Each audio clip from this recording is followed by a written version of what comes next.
نعم. اللهم اغفر لي ولوالدي. Allohim o'zing buyuksan ekan Parvardigor. O'zingga ibodat qilib keldik Parvardigor, o'zingning baytiga keldik Allohim. O'zingga shukr, o'zingga hamd sanolar, cheksiz shukrlar bo'lsin.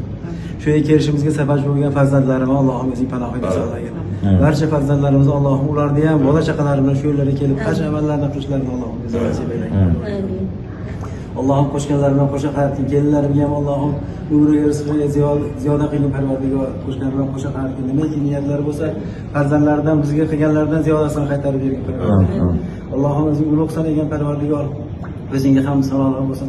Nabiram Elbekjonim ham musobaqaga ketyapti ekan. Allohim musobaqalarda oliy o'rinlarga olib, Allohning oldida ularga yorug' bo'lishini o'zing nasib aylasin. Allohim o'zing buyuksan ekan Parvardigor. O'zingga hamd sanolar janob Rasulimizga salom va salovatlar bo'lsin.